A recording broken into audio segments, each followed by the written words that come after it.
Praise the Lord. जय मसीह की। Welcome to Walking on Water Wednesdays. मेरा नाम है अंजलि नाथ। आइए हम मिलकर परमेश्वर पर निर्भर होना सीखें। आज हम अपनी बातचीत को जो हम फ्रूट ऑफ द स्पिरिट की कर रहे थे उसे कंटिन्यू करेंगे। आज हम बातचीत करेंगे अबाउट जेंटलनेस, नम्रता के विषय।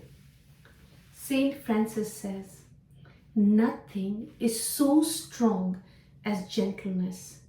Nothing so gentle as real strength. नम्रता जितनी मजबूत कोई चीज नहीं। वास्तविक ताकत उसी नम्रता के द्वारा आती है।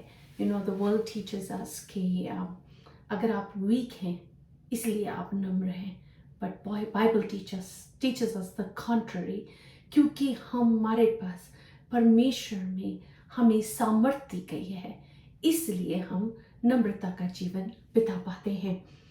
Gentleness is strength under control.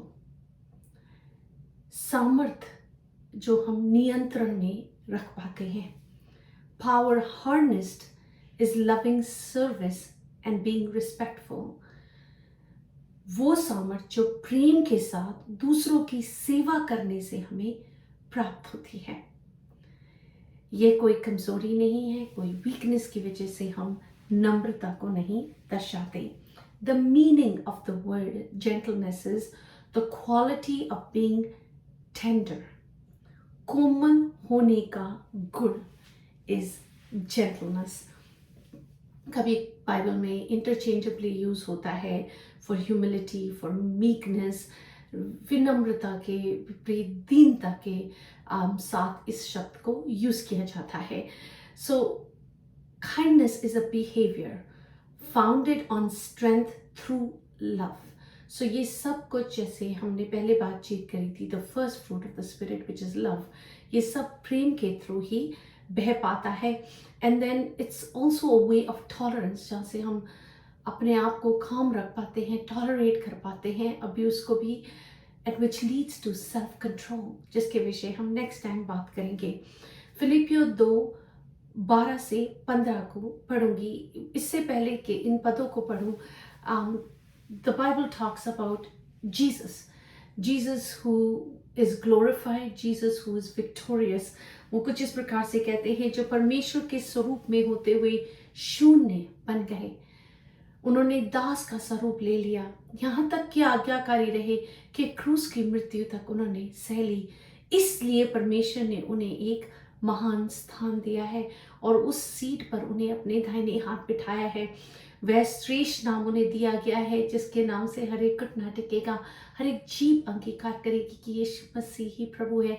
और क्योंकि उन्होंने ये सब कुछ हमारे आगे जाकर अकम्प्लिश कर लिया है, वर्स 12 से 15 में लिखा है, इसलिए हे मेरे प्रियो, जिस प्रकार तुम सदा से आज्ञा मानते आए हो, वैसे ही अब भी ना केवल मेरे साथ रहते हुए, पर विशेष करके अब मेरे द्वारा रहने पर भी डरते और कांपते हुए अपने अपने उद्धार के काम को पूरा करो।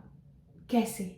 जाओ, क्योंकि परमेश्वर ही है जिसने अपनी सुइच्छा निमित्त तुम्हारे मन में इच्छा और काम दोनों बातों के करने का प्रभाव डाला है। सब काम बिना कुड़कुड़ाए और बिना विवाद के किया करो, ताकि तुम निर्दोष और भोले होकर टेढ़े और हठीले लोगों के बीच परमेश्वर के निष्कलंक संतान बने रहो, जिनके बीच में तुम जीवन का वचन लिए हुए जगत में जलते दीपकों के समान दिखाई देते हो। हमारे चर्च में ऐसे कितने ही लोग हैं जिन्होंने अपने बिहेवियर को, अपने एटीट्यूड को इस रूप में डिस्प्ले करा है. You know, I have a very close friend Michelle Lormer. She is a singer songwriter as well. And जब मैं उनके जीवन को देखती हूँ, the way she talks, the way she deals with her husband, the way she deals with her family, her relatives, just the way वो बातचीत ही करती हैं, you know, it's so humble, so contained and slow paced. Like, you know, her, she thinks and then she speaks. And she really explains to me, जब मैं से नम्रता के विषय बातचीत कर रही थी, कि how you can train yourself, कि तुम सोच के नम्रता दिखा पाते हो in no matter how and where you stand in life, because it becomes your attitude. So, you know, it is a challenge for me personally to be looking up to those people and saying, you know, अगर हम willfully अपने आप को train करें, अपने mind को train करें, तो how beautifully we can live a life of gentleness. So आइए आज हम इसी नम्रता के विषय बातचीत करते हैं. आइए हम इसे 2 भाग में बांटकर बातचीत करते हैं. पहला भाग, कैसे हम दूसरों के प्रति नम्रता दिखाएं, like it should be visual. फिलिपियो 4:5 में लिखा है, तुम्हारी नम्रता सब मनुष्य पर प्रकट हो. सब उपदेशक 10:4 में लिखा है, यदि हाकिम का क्रोध तुझ पर भड़के तो अपना स्थान ना छोड़ना, क्योंकि धीरज धरने से बड़े बड़े अपराध रुकते हैं. नीति वचन 15:1 में लिखा है, कोमल उत्तर सुनने से गुस्सा ठंडा हो जाता है, परंतु कटु वचन से क्रोध भड़कता है. And my favorite verse and the best definition found in the Bible about gentleness या नम्रता के विषय, बाइबल बखूबी कहती है कुलुस्सियों 3:12-14 में, इसलिए परमेश्वर के चुने हुओं के समान जो पवित्र और प्रिय हैं, बड़ी करुणा और भलाई और दीनता और नम्रता और सहनशीलता धारण करो. सॉरी, दोबारा पढ़ूंगी. इसलिए परमेश्वर के चुने हुओं के समान जो पवित्र और प्रिय हैं, बड़ी करुणा और भलाई और दीनता और नम्रता और सहनशीलता धारण करो. और यदि किसी को किसी पर दोष देने का कोई कारण हो, तो एक दूसरे की सह लो और एक दूसरे के अपराध क्षमा करो, जैसे प्रभु ने तुम्हारे अपराध क्षमा किए, वैसे ही तुम भी करो. इन सब के ऊपर प्रेम को, जो सिद्धता का कटिबंध है, बांध लो. So everything flows out of a heart of love. But कितनी ही वेल डिफाइंड है ना एक कम्युनिटी ऑफ बिलीवर्स के लिए या किसी चर्च के लिए, कलीसिया के लिए, कि कैसे हमें अपने जीवन को एक दूसरे के प्रति बिताना चाहिए. आइए अब हम दूसरी तरफ देखते हैं, क्यों और वाई हमें ये करना चाहिए. कैसे परमेश्वर ने उसी नम्रता को हमारे प्रति दिखाया है. भजन संहिता 18:35 में लिखा है, तूने मुझको अपने बचाव की ढाल दी है, तू अपने दाहिने हाथ से मुझे संभाले हुए है और तेरी नम्रता ने महत्व दिया है. क्योंकि परमेश्वर ने हमें इम्पोर्टेंस दी है. It says your gentleness made me great. It speaks for itself.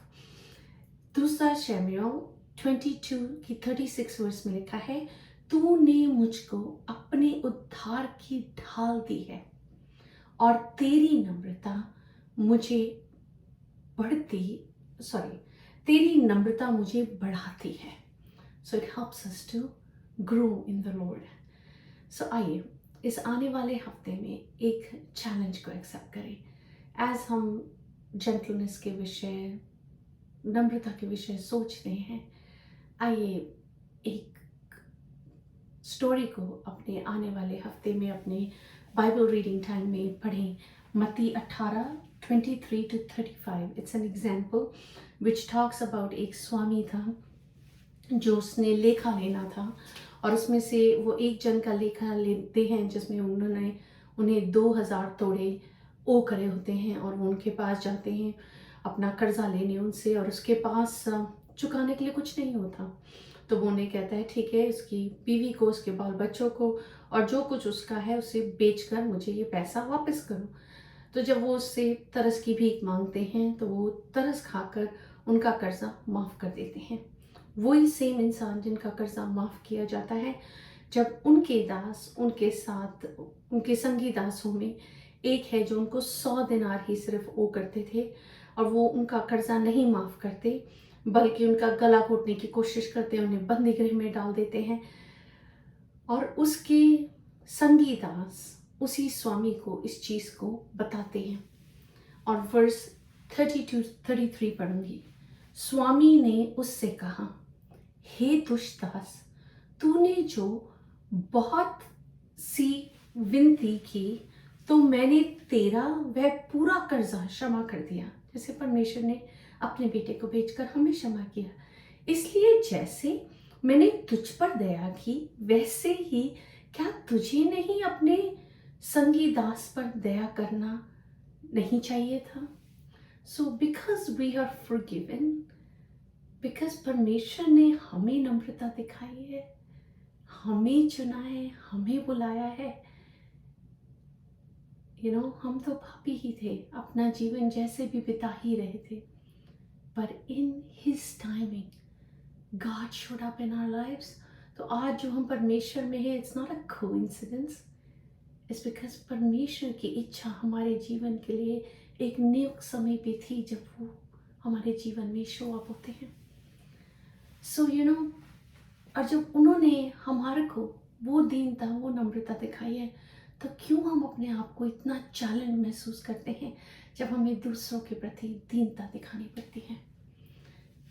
And it doesn't come easy, it's very very difficult, and specially जब हम अपने जीवन में चैलेंजिंग लोगों के साथ फेस करते हैं, ताकि हम अपने आप को जस्टिफाई कर सकें, अपने बिहेवियर को जस्टिफाई कर सकें।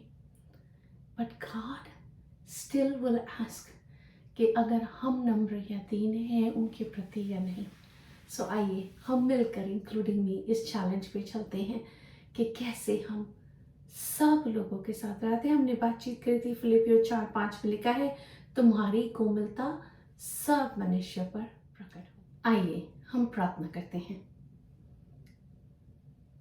पिता, मैं यीशु के नाम से आपके समीप आती हूँ, आपका धन्यवाद करती हूँ। The God of Trinity, I thank you. पिता, आपकी नम्रता के लिए, दया के लिए कि आपने अपने इकलौते को भेजा खुदावंदा, और एक बाप ने अपने बेटे को बलिदान होता अपने लोगों के लिए खुदावंदा, हम लोगों के लिए खुदावंद जो पापी ही थे, अपने ही बेटे को कुर्बान कर दिया।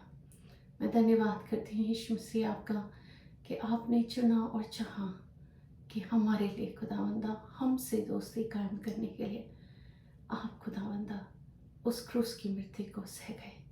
पवित्र आत्मा परमेश्वर, मैं आपका धन्यवाद करती हूँ कि आप कॉन्स्टेंटली उसी नम्रता को दिखाते हैं कि हमारी गलतियों के बावजूद हम मेमने के लहू से भागकर साफ होकर अपने पिता के पास वापस लौट पाते हैं, और अपने विनती और निवेदनों को खुदावंदा फिर से एक बार अपने बाप के साथ मिलकर खुदावंदा हमारे मध्यस्थ यीशु मसीह के द्वारा खुदावंदा अपनी विनतियों को प्रभु तक पहुंचा पाते हैं। पिता, हम आपका धन्यवाद करते हैं, हम धन्यवाद करते हैं for the fruit of the spirit, love, joy, peace, patience, kindness, goodness, faithfulness, gentleness, and self-control. Against such things there is no law, God. हम धन्यवाद करते हैं, हम धन्यवाद करते हैं प्रभु जी कि पवित्र आत्मा परमेश्वर आप बखूबी अपने लोगों को खुदावंदा इसी रूप से मोल्ड करते जाते हैं, जैसे खुदावंदा a potter molds the clay, God. हम धन्यवाद करते हैं, आप वो कुम्हार हैं खुदावंदा जो मिट्टी में से खुदावंदा makes a vessel of worship. हम धन्यवाद करते हैं हर चीज़ में, हर बात में खुदावंदा तमाम आदर तमाम खुदावंद हमारी वर्शिप आप तक पहुँचे प्रभु जी। हर चीज़ में, हर बात में आपको धन्यवाद देते हुए तमाम आदर महिमा इज्जत जलाल प्रभु जी आप ही को मिलने पाए। हमारे राजा प्रभु यीशु के नाम से मांगते हैं, सुन और दया से ग्रहण करें। आमीन। God bless you. Stay blessed. Stay safe.